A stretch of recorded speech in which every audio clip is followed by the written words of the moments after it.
16절까지 말씀입니다. 요한복음 11장 1절에서 16절까지 말씀입니다.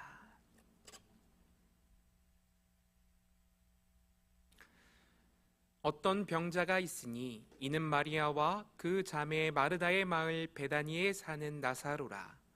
이 마리아는 향유를 주께 붓고 머리털로 주의 발을 닦던 자요, 병든 나사로는 그의 오라버니더라. 이에 그 누이들이 예수께 사람을 보내어 이르되 주여 보시옵소서, 사랑하시는 자가 병들었나이다 하니, 예수께서 들으시고 이르시되 이 병은 죽을 병이 아니라 하나님의 영광을 위함이요 하나님의 아들이 이로 말미암아 영광을 받게 하려 함이라 하시더라. 예수께서 본래 마르다와 그 동생과 나사로를 사랑하시더니 나사로가 병들었다 함을 들으시고 그 계시던 곳에 이틀을 더 유하시고 그 후에 제자들에게 이르시되 유대로 다시 가자 하시니, 제자들이 말하되 랍비여, 방금도 유대인들이 돌로 치려 하였는데 또 그리로 가시려 하나이까? 예수께서 대답하시되 낮이 12시간이 아니냐? 사람이 낮에 다니면 이 세상의 빛을 보므로 실족하지 아니하고 밤에 다니면 빛이 그 사람 안에 없는 고로 실족하느니라. 이 말씀을 하신 후에 또 이르시되 우리 친구 나사로가 잠들었도다. 그러나 내가 깨우러 가노라. 제자들이 이르되 주여, 잠들었으면 낫겠나이다 하더라. 예수는 그의 죽음을 가리켜 말씀하신 것이나 그들은 잠들어 쉬는 것을 가리켜 말씀하신 줄 생각하는지라. 이에 예수께서 밝히 이르시되 나사로가 죽었느니라. 내가 거기 있지 아니한 것을 너희를 위하여 기뻐하노니 이는 너희로 믿게 하려 함이라. 그러나 그에게로 가자 하시니, 디두모라고도 하는 도마가 다른 제자들이 말하되 우리도 주와 함께 죽으러 가자 하니라. 아멘. 아멘입니다. 100세 시대를 맞이하면서 안정된 노후를 위한 여러 가지의 재테크가 등장했습니다. 여러 가지의 재테크 중에 특별히 하나의 재테크가 많은 사람들에게 곽강을 받아 떠오르고 있습니다. 나이가 들면 들수록 이것의 중요성이 더욱 크게 부과되기 때문입니다. 혹시 어떠한 재테크인지 아십니까? 바로 근테크입니다. 근테크는 근육과 재테크의 합친 신조어입니다. 근육은 우리 몸에서 여러 가지 중요한 역할을 감당합니다. 이에 서울 아산병원의 정의원 교수님은 편안한 노후를 위해서 우리가 물질을 저축해 놓듯이 우리 몸의 근육을 꾸준히 저축해 놓을 것을 권면합니다. 근테크를 하라는 말씀이지요. 헌데 아십니까? 이 중요한 근육이 그냥 생기지 않는다는 것입니다. 숨쉬기 운동만 한다고 해서 근육이 생기지 않습니다. 진짜 운동을 해서 근육이 찢겨져야 그 속에 새로운 근육이 만들어집니다. 근육이 생성되는 원리는 손상을 통한 재생입니다. 다른 말로는 아픔을 통한 성장이라고 할 수 있겠습니다. 우리가 운동을 해서 근육에 힘을 주면 근섬유가 손상됩니다. 그러면 그 손상된 부위로 근처의 아미노산과 단백질이 몰려와서 손상된 근육을 감싸게 되는데, 이때 더욱 크고 힘있는 근육이 만들어지게 되는 것이지요. 이렇게 새롭게 융합된 근섬유는 더욱 큰 부피와 더욱 큰 힘을 갖게 됩니다. 즉, 근섬유가 찢어지는 아픔과 상처로 인해서 우리는 더욱 크고 튼튼한 근육을 갖게 된다라는 것입니다. 아픔을 통한 성장이라는 것이지요. 사실 우리의 믿음도 이러합니다. 고난과 시련의 터널을 지나며 우리의 믿음은 놀라운 성장을 경험합니다. 풍랑을 겪으며 풍랑을 잠잠케 하시는 주님을 만나게 되고, 큰 성읍이었던 여리고를 만나게 되었기에 여리고를 부수는 하나님의 능력을 만나게 되는 것처럼, 때론 우리가 삶에서 겪는 고난은 우리에게 하나님이 어떠한 분이신지를 알게 해주는 믿음의 양분이 되어주기도 합니다. 이에 팀 켈러 목사님은 십자가를 통해서 고난 가운데서만 맛볼 수 있는 특별하고 충만하며 가슴에 사무치는 기쁨이 있다고 말했습니다. 다시 한번 강조해서 말씀드리기를 원합니다. 고난의 한가운데서만 맛볼 수 있는 특별하고 충만하며 가슴에 사무치는 진실한 기쁨이 있다고 말씀합니다. 사랑하는 성도님들, 삶의 모든 순간을 통해서, 심지어 고난의 순간을 통해서도 하나님 주시는 가슴에 사무치는 기쁨을 누리는 우리 모두가 되기를 간절히 축복합니다. 오늘 우리가 함께 읽은 본문 말씀에는 나사로가 등장하지요. 이 나사로는 마리아와 마르다의 오빠가 되는 사람입니다. 그런데 성경 어디에도 이들의 부모가 언급되지 않고 있습니다. 이에 학자들은 이들은 아마 부모를 일찍 여의었던 고아 남매였을 것이라고 추측합니다. 그렇기에 이들은 서로가 서로에게 더욱 각별했을 것입니다. 서로를 의지하며 살았을 것입니다. 이 가정의 장남이었던 나사로는 집안의 가장이었고 때로는 엄마였으며 때로는 좋은 친구로서 함께 의지하며 자라가는 기둥 같은 사람이었습니다. 놀라운 것은요, 성경은 이 나사로를 표현할 때 예수님이 사랑하시는 자라고 표현한다는 것입니다. 나사로가 병들었음을 사람들이 예수님께 와서 알렸을 때 성경은 이 나사로를 주님이 사랑하시는 자라고 표현합니다. 본문 3절의 말씀을 한번 보겠습니다. 본문 3절입니다. 이에 그 누이들이 예수께 사람을 보내어 이르되 주여 보시옵소서 사랑하시는 자가 병들었나이다 하니. 아멘. 헌데 이 나사로가 어떻게 되었습니까? 마리다와 마르야에게는 아버지였고 예수님께는 사랑받는 자였던 이 나사로가 극심한 질병에 걸리고 말았습니다. 중한 병이었습니다. 사람의 방법으로는 병든 나사로를 소생시킬 방법이 없었습니다. 이제 곧 목숨이 다할 것 같은 위태로운 상황에서 마리아와 마르다는 간절한 마음으로 예수님을 청하게 됩니다. 그들에게 있어 예수님은 죽을 병에 걸린 나사로를 살릴 수 있는 유일한 소망이었기 때문입니다. 예수님이라면 그가 사랑하는 나사로를 반드시 고쳐주실 것이란 믿음이 있었기 때문입니다. 이에 마리아와 마르다는 예수님을 청하고 예수님이 그들에게 속히 오시기를 기다리고 또 기다렸지만 그들의 애타는 마음과 다르게 예수님은 오시지 않았습니다. 결국 나사로는 죽음을 맞이하게 됩니다. 놀라운 사실은요, 예수님은 나사로가 병들었다는 사실을 듣고도 바로 발걸음을 옮기지 않았다라는 것입니다. 본문의 말씀을 보면 머물던 그곳에서 이틀을 더 유하심에라고 기록하고 있습니다. 나사로에게 가기를 지체하셨다는 것이지요. 이상하지 않습니까? 예수님이 사랑하는 자가 병들었고 그가 위중한 상태에 놓여 있는데 예수님은 왜 빨리 걸음을 떼지 않으신 것입니까? 서둘러 나사로를 찾으시고 절망에 빠진 그의 사랑하는 자들을 고치셨어야 하는데 왜 예수님은 사랑하는 자가 병들었다는 소식을 듣고도 이틀이나 더 머무시면서 사랑하는 자들의 절박한 필요를 외면하셨던 것일까요? 본문 5절과 6절의 말씀을 우리 함께 보겠습니다. 본문 5절입니다. 예수께서 본래 마르다와 그 동생과 나사로를 사랑하시더니 분명히 사랑하신다고 말씀합니다.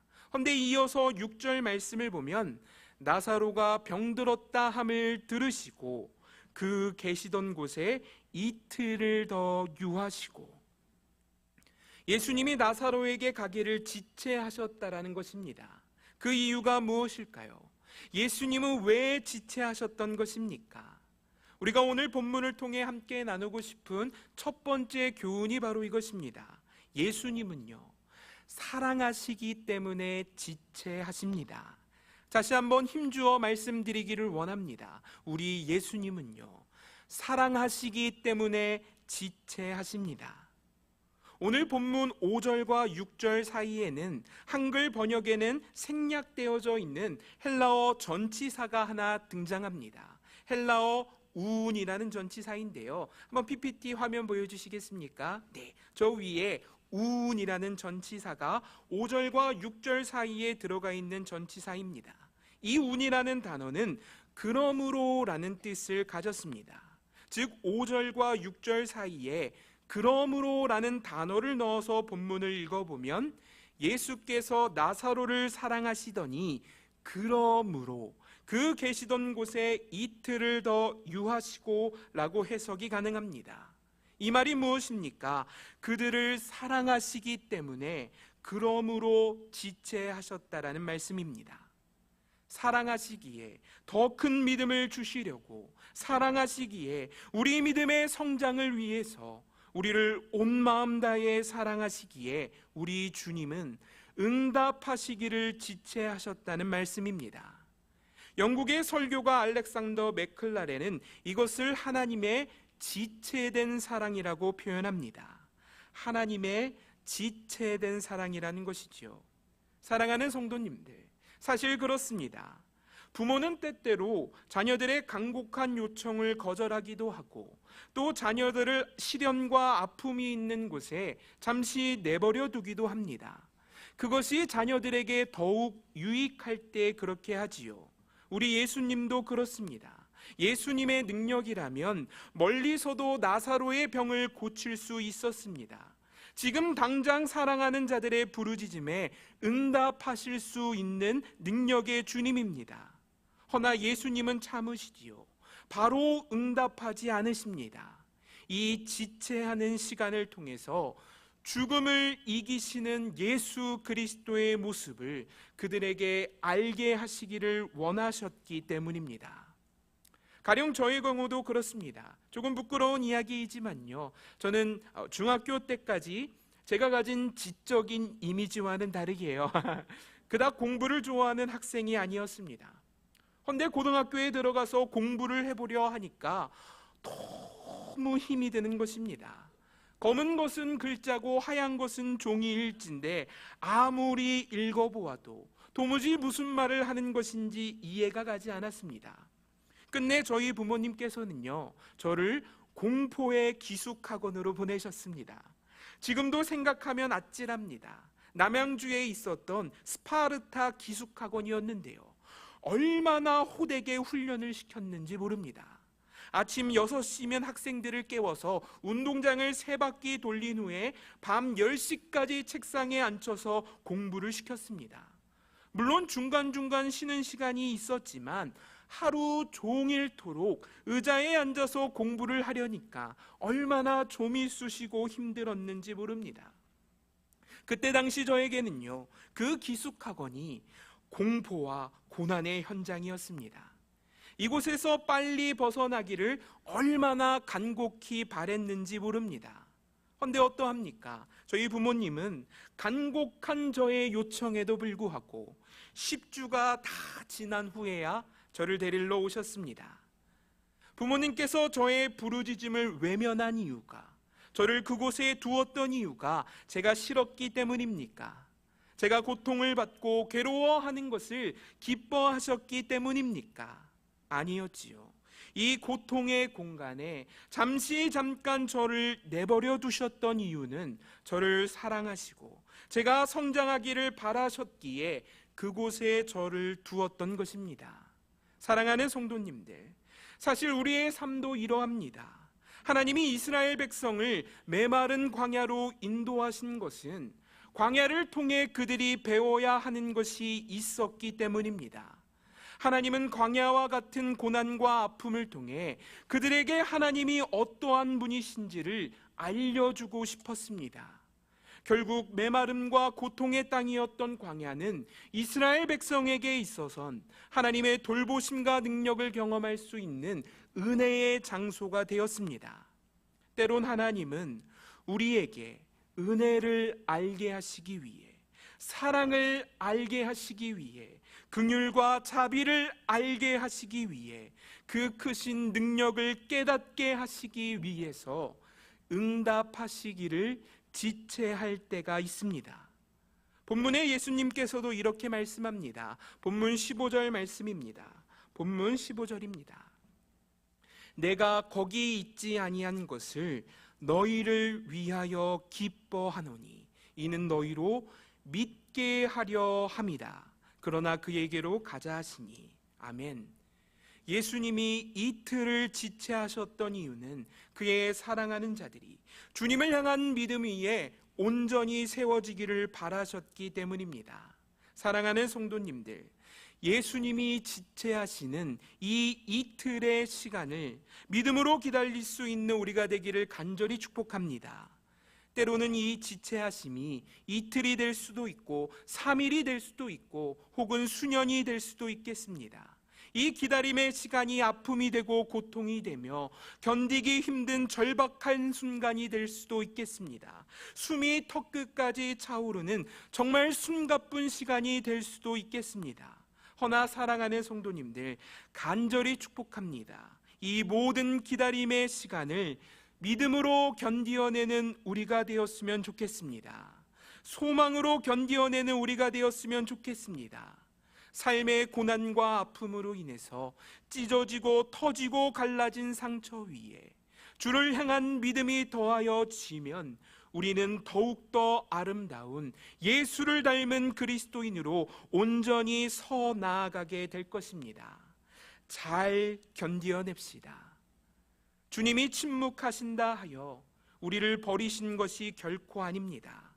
응답하시지 않는다 하여 우리의 부르짖음을 듣지 않으신 것이 아닙니다. 다 듣고 계시고 다 보고 계시고 언제나 함께 하고 계시는 주님이지만 우리를 사랑하시기에 잠시 지체하고 계시는 것입니다. 다만 더 나은 영광의 때를 위해서 마치 사자가 사냥감을 잡기 위해 그 몸을 쫙 움츠리고 있듯이 우리 주님은 그 때를 위해서, 더 나은 영광의 때를 위해서 천지를 다스리는 자신의 능력을 잠시 붙들어 매고 계실 뿐이라는 말씀입니다. 사랑하는 성도님들, 기억합시다. 사랑하시기 때문에 지체하시는 겁니다. 소망의 말씀을 전하기 원합니다. 사랑하는 성도님들, 우리를 향한 하나님의 생각은 사망이 아닌 생명이라고 성경은 분명히 말해줍니다. 응답하시기를 지체하는 것, 우리의 부르짖음에 침묵하시는 것, 이 모든 것 또한 우리를 향한 하나님의 사랑이라고 말하고 있다는 것입니다. 사랑하시기에 지체하고 사랑하시기에 침묵하고 사랑하시기에 우리가 더욱 큰 믿음의 사람이 될 수 있도록 때로는 우리를 광야로 인도하십니다. 그러나 기억합시다. 우리를 향한 하나님의 생각은 생명과 평안입니다. 예레미야 선지자는 이렇게 선포합니다. 여호와의 말씀이니라. 너희를 향한 나의 생각을 내가 아노니 평안이요 재앙이 아니니라. 너희에게 미래와 희망을 주는 것이니라. 아멘입니다. 한 번 더 읽어드리겠습니다. 여호와의 말씀이니라. 우리를 향한 하나님의 생각을 하나님이 선포하시나니 평안이요 재앙이 아니니라. 너희에게 미래와 희망을 주는 것이니라. 아멘입니다.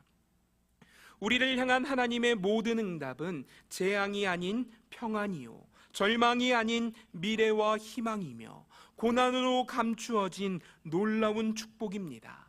그러므로 이 기다림의 시간을 주를 향한 믿음과 소망 가운데 굳세게 견디어내는 우리가 되기를 간절히 축복합니다. 허나 이 기다림의 시간 동안 우리가 결코 잊지 말아야 할 것이 있습니다. 이틀이 되고 한 달이 되고 수년이 될 수 있는 이 기다림의 시간 속에서 이것을 결코 잊지 않았으면 좋겠습니다. 이 소망의 내용은 바로 우리 주님이 반드시 오신다라는 것입니다. 오늘 본문을 통해 함께 나눌 두 번째 교훈이 바로 이것입니다. 주님은 반드시 오십니다. 오늘 본문 7절 말씀을 읽겠습니다. 본문 7절입니다. 그 후에 제자들에게 이르시되 유대로 다시 가자 하시니 아멘. 이틀을 지체하셨던 예수님은 이제 마리아와 마르다의 기도에 응답하시기 위해 그들을 향해 나아가십니다. 맞습니다. 그들을 위해 지체하신 것이지 결코 외면하신 것이 아니었습니다. 잠시 침묵하셨던 것이지 그들의 부르짖음을 듣지 않으셨던 것이 아닙니다. 주님은 자신이 사랑하는 그의 백성을 고통 가운데 결코 내버려 두지 않으십니다. 사랑하는 성도님들, 얼마나 소망이 되고 위로가 되는지 모릅니다.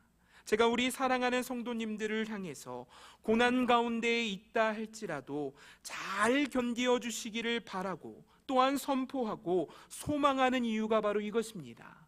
조금만 더 견디세요. 조금만 더 인내하세요. 강하게 선포할 수 있는 이유가 이것입니다. 주님이 우리를 구하러 반드시 오십니다. 반드시 오시는 주님입니다. 세계적인 신약학자 톰 슈라이너는 그리스도인의 고난에 대해서 이렇게 설명합니다.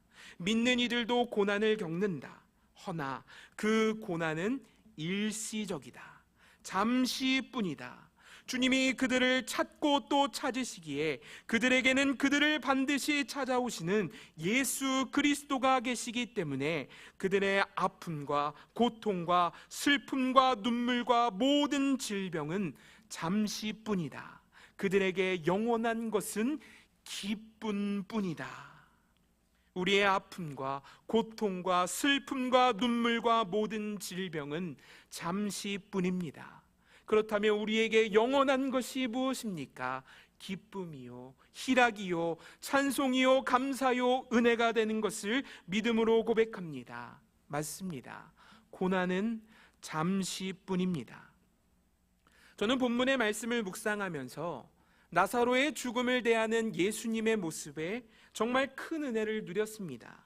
본문 6절 후반부의 말씀을 보면 그 계시던 곳에 이틀을 더 유하시고라고 되어 있습니다. 여기서 제가 밑줄을 그은 유하시고라는 단어로 헬라어 에메이넨이 쓰였습니다. 이 단어의 원형은 헬라어 메노라는 단어인데요. 이 단어는 머물다, 거하다라는 뜻도 가졌지만 그와 동시에 견디다, 버티다라는 의미를 가졌습니다. 즉, 예수님께서 지체하시는 이틀의 시간 동안 나만 견디고 있던 것이 아니라 우리 주님도 같이 견디고 계셨다라는 것입니다. 응답을 미루시는 그 시간 동안 우리만 버틴 것이 아니라 예수님도 함께 버티고 계셨다라는 말씀입니다. 얼른 가서 문제를 해결해주고 얼른 가서 모든 질병과 아픔을 고쳐주고 싶었던 예수님이었지만 우리의 성장을 위해, 더 나은 영광을 위해 우리 주님도 버티고 견디고 계셨다라는 말씀입니다. 사랑하는 성도님들, 나만 버티고 있는 것이 아닙니다. 우리 주님도 우리를 보시며 견디고 계십니다. 우리만 홀로 아파하는 것이 아니라 아파하는 우리를 보며 우리 주님도 함께 눈물 흘려 아파하십니다.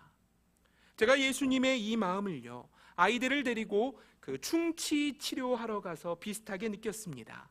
충치, 이름만 들어도 무섭지 않습니까? 몇 달 전에 저희 막내가 그 충치 치료를 받아야 해서요, 치과를 방문했는데 치과 문을 탁 여니까 공포의 치과 냄새가 싹 풍겨오면서 아이들의 울음소리가 여기저기서 들려오기 시작했습니다. 어떻습니까? 상상만 해도 무섭지요. 이빨을 가는 공포의 소리, 막 그 윙 소리가 들려오고 여기저기서 울부짖는 아이들의 소리가 들려왔습니다.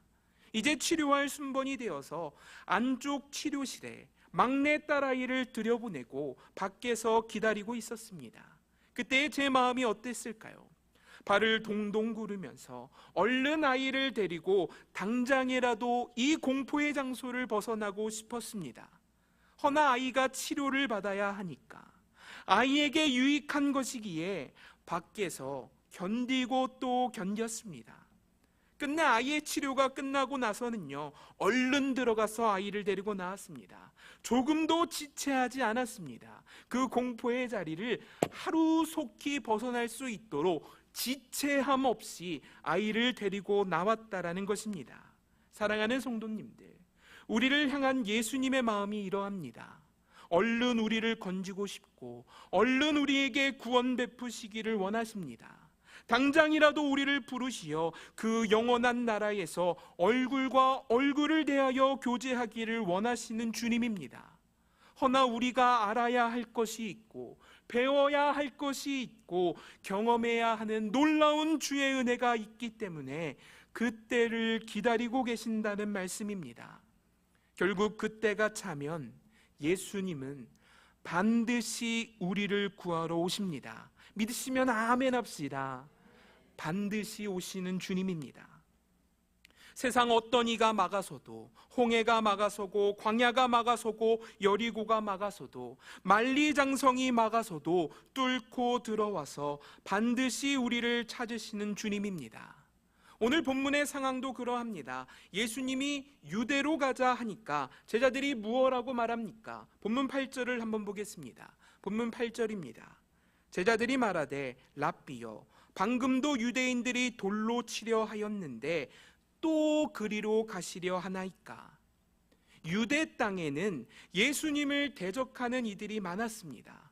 방금도 그곳에서 돌에 맞아 죽을 뻔한 예수님이었습니다. 유대 땅에서 예수님을 기다리고 있는 것은 환난과 결박과 고난이었다라는 것입니다. 허나 우리 예수님 어떻게 하십니까? 예수님은 자신을 기다리는 것이 죽음이라 할지라도 그 고난의 한복판으로 나아가십니다. 환난과 결박이 그를 기다리고 있다 하여도 담대히 그 길을 가십니다. 이유가 무엇입니까? 왜 힘든 이 길을 가시려 하는 겁니까? 왜 십자가를 지시려 하는 것입니까? 그곳에 예수님이 사랑하시는 나사로가 있기 때문입니다. 그곳에 예수님이 몸던져 사랑하시는 우리가 있기 때문입니다. 사랑하는 성도님들, 우리를 찾으시는 예수님의 마음이 이러합니다. 그 어떤 고난과 환난이 기다리고 있다 하여도 우리를 찾으시는 예수님은 반드시 우리를 찾으십니다. 우리를 찾기 위해 하늘 영광을 버리고 육신을 입어 이 땅에 오시기까지 찾으시는 주님입니다. 천지를 지으신 하나님이 우리와 같이 배고픔을 경험하시고 피곤함을 느끼셨으며 사람들의 비난의 소리를 듣기까지 온 우주의 창조주가 되시는 만군의 하나님이 도살장에 끌려가는 어린 양과 같이 십자가에 피 흘려 처참히 죽임을 당하면서까지 죄와 사망에 갇힌 우리를 찾아오셨습니다. 우리를 구원하시기 위해 주님은 우리에게로 오셨습니다. 사랑하는 성도님들, 응답이 지체되고 있을 때 우리가 붙들어야 하는 예수님의 마음이 바로 이것입니다. 우리를 향한 예수님의 마음입니다. 우리를 사랑하시는 예수님의 마음입니다. 이 마음을 결코 놓치지 않는 우리 모두가 되었으면 좋겠습니다. 예수님, 우리를 사랑하십니다. 맞습니다. 우리 주님 반드시 오십니다. 반드시 오시어서 영원한 나라로 우리를 인도하여 드리십니다. 이때를 믿음으로 기다리는 우리가 되길 축복합니다. 예수님의 지체하심, 그리고 이 지체하심 가운데 예수님을 기다리는 믿음의 사람들에게 오늘 본문을 통해 주님은 이렇게 말씀합니다. 요한복음 11장 40절 말씀입니다. 예수께서 이르시되 내 말이 네가 믿으면 하나님의 영광을 보리라 하지 아니하였느냐 하시니, 믿으면 하나님의 영광을 보리라 하지 아니하였느냐 하시니. 아멘. 믿음으로 기다리는 자들은 하나님의 영광을 보게 될 것입니다. 믿음으로 견디는 이들에겐 하나님의 영광이 나타나게 될 것입니다. 그날을 소망하며 응답이 늦어지는 그때에도, 응답이 지체되는 그 순간에도 주님 안에 끝까지 믿음을 지켜 살아가는 우리 모두가 되기를 간절히 축복합니다. 우리 주님은 이러한 분이십니다. 조금 격한 표현을 사용하자면 우리 주님은 우리를 지독히 사랑하시는 주님입니다. 이 주님과 함께라면 고난을 대하는 우리의 태도가 달라지게 될 것이지요. 우리를 사랑하시는 주님이 만군의 하나님이라는 것을 알게 된다면 고난을 대할 때, 삶의 무거운 짐을 대할 때 이렇게 말할 수 있겠습니다. 본문 16절 말씀입니다. 본문 16절입니다. 디두모라고도 하는 도마가 다른 제자들에게 말하되 우리도 주와 함께 죽으러 가자 하니라. 아멘. 우리도 주와 함께 죽으러 가자 하니라. 도마가 고백합니다. 사랑하는 성도님들, 저는 이 도마의 고백이 우리 그리스도인들의 삶을 보여주는 믿음의 문장이라고 생각합니다.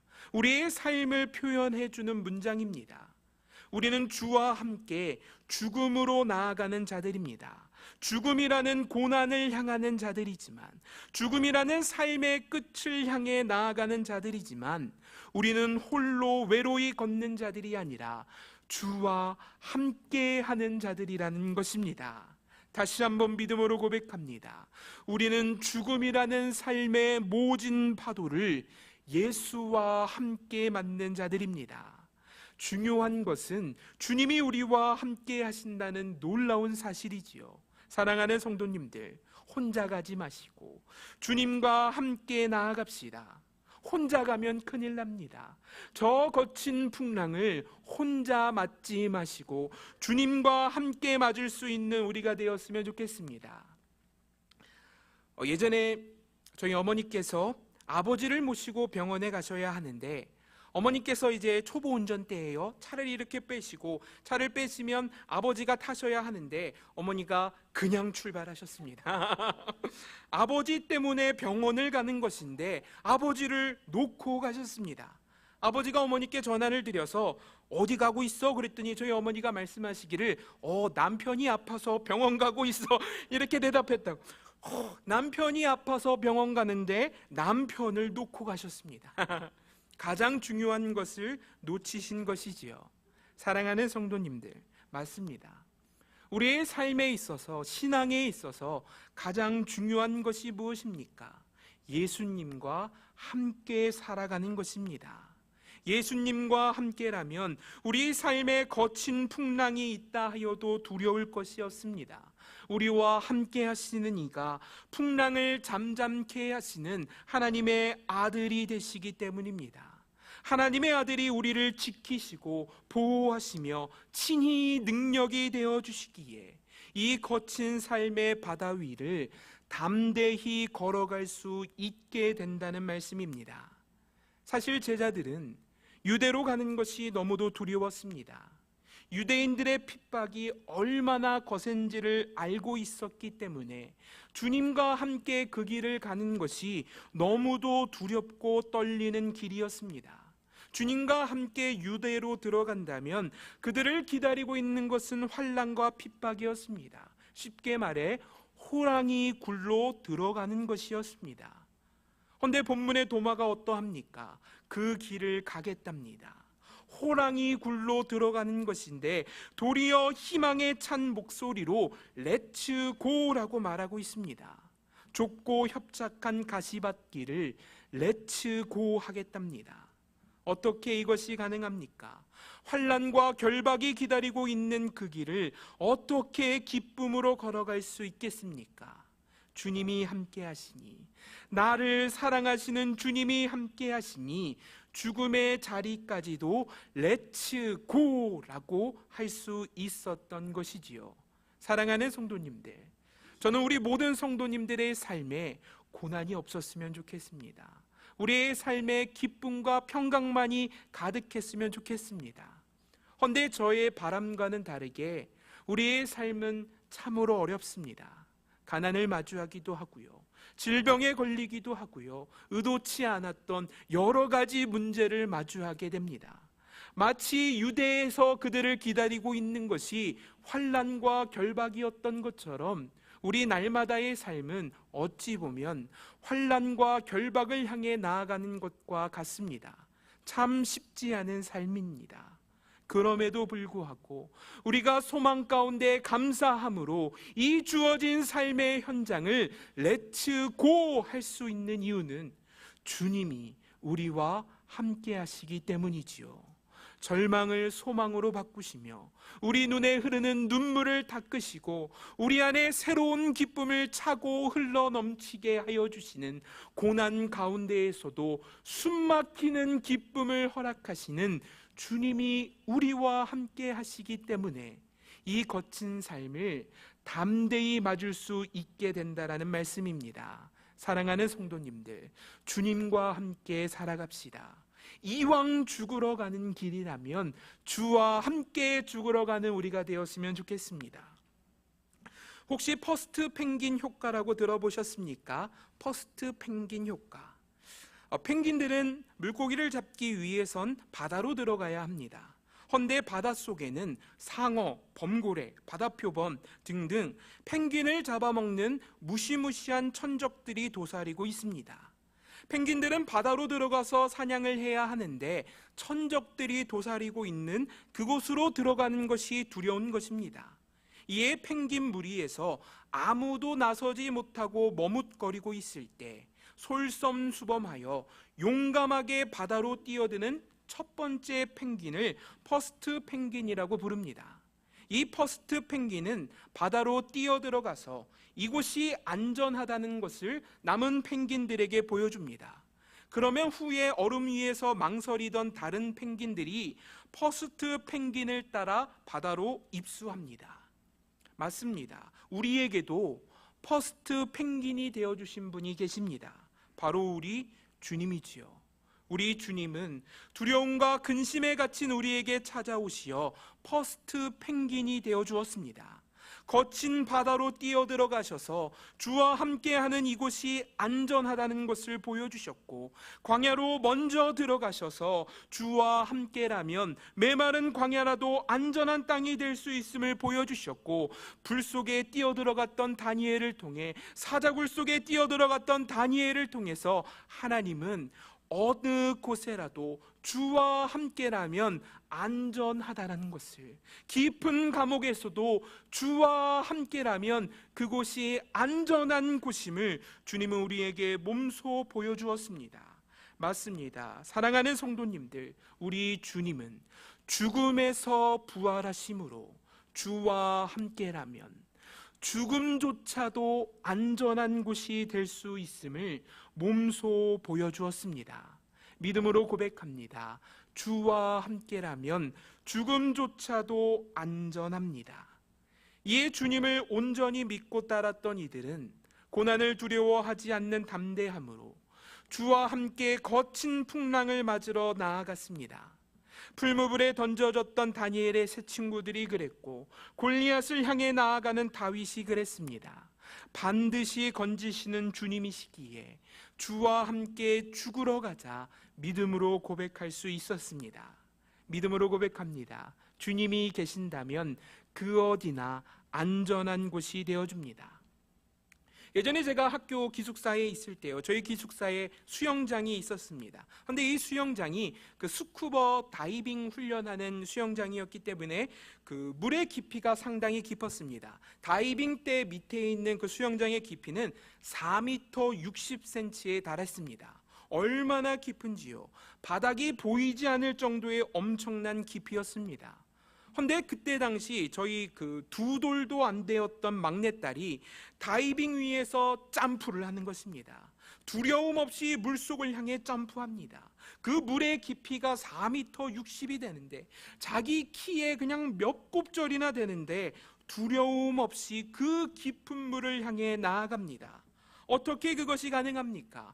건져 놓으면 또 뛰어들어가고, 건져 놓으면 또 뛰어들어가고, 건져 놓으면 또 뛰어들어갑니다. 어떻게 그것이 가능합니까?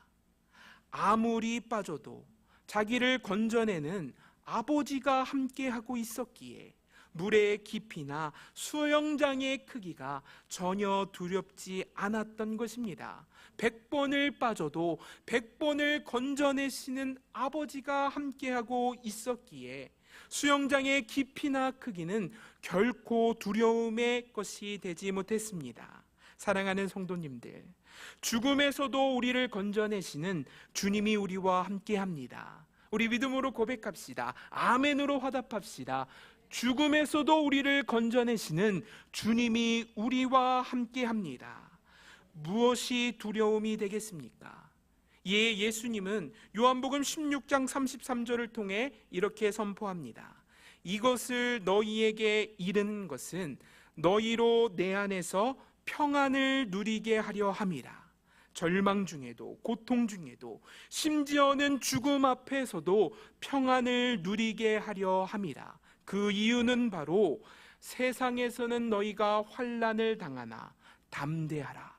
내가 세상을 이기었노라. 아멘. 주님이 이기셨습니다. 주님이 질병을 이기셨고 죄악을 이기셨고 주님이 모든 죄와 사망의 권세를 이기셨습니다. 주님이 이기셨습니다. 이에 주와 함께 죽으러 갔던 그 죽음의 자리는 죽은 나사로를 살리시는 예수님의 기적이 나타나는 은혜의 자리가 되었습니다. 죽는 줄 알았던 그 자리에서 살리시는 주님을 경험하게 되었다라는 것입니다. 사랑하는 성도님들, 살리시는 주님 우리와 함께 하시니 그 주님과 함께 거친 세상 담대히 살아가시길 간절히 축복합니다. 죽을 줄 알았던 그 순간에서 다시 살리시는 주님을 만나게 될 것입니다. 말씀을 마치겠습니다. 주님과 함께라면 죽어도 죽을 수 없습니다. 제가 어제 이 표현을 생각하면서 허벅지를 탁 내려쳤습니다. 얼마나 정확한 표현입니까? 주님과 함께라면 죽어도 죽을 수가 없습니다. 망해도 망할 수가 없습니다. 쓰러져도 넘어질 수 없습니다. 다시 일어서시는, 일으키시는 주님이 우리와 함께 하시기 때문이죠. 이에 히브리서는 믿음의 사람들의 삶을 이렇게 표현합니다. 얼마나 멋진 표현인지 모릅니다. 히브리서 11장 33절 말씀입니다. 히브리서 11장 33절입니다. 제가 읽겠습니다. 그들은 믿음으로 나라들을 이기기도 하며 의를 행하기도 하며 약속을 받기도 하며 사자들의 입을 막기도 하며 불의 세력을 멸하기도 하며 칼날을 피하기도 하며 연약한 가운데에서 강하게 되기도 하며 전쟁에 용감하게 되어 이방 사람들의 진을 물리치기도 하며 여자들은 자기의 죽은 자들을 부활로 받아들이기도 하며 또 어떤 이들은 더 좋은 부활을 얻고자 심한 고문을 받되 구차히 풀려나기를 원하지 아니하였으니. 아멘. 믿음 안에 살아가는 우리의 삶을 표현하는 문장입니다. 믿음으로 나라들을 이기기도 하고 믿음으로 의를 행하기도 하며 사자들의 입을 막기도 하고 불의 세력을 멸하기도 하고 예비되어진 칼날을 피하기도 하며 가장 연약한 그때에 가장 강하게 되기도 하며 죽은 자들을 부활로 받아들이기도 하고 더 큰 영광, 더 큰 부활의 때를 기다리며 심한 고문을 받되 그 고문의 현장 가운데에서도 믿음을 타협하여 구차히 풀려나기를 원하지 아니하였으니. 아멘입니다. 사랑하는 성도님들, 주님 우리와 함께 하시니 주와 함께 죽으러 가자. 죽음의 자리에까지도 담대히 나아갈 수 있는 우리 모두가 되기를 간절히 축복합니다. 히브리서는 이러한 믿음의 사람들을 세상이 감당할 수 없는 자들이라고 표현합니다. 세상이 감당할 수 없는 믿음의 거인, 주와 함께 죽음의 자리까지도 담대히 나아가는 하나님의 사람, 바로 우리가 되었으면 좋겠습니다. 우리 이 시간 함께 기도합시다.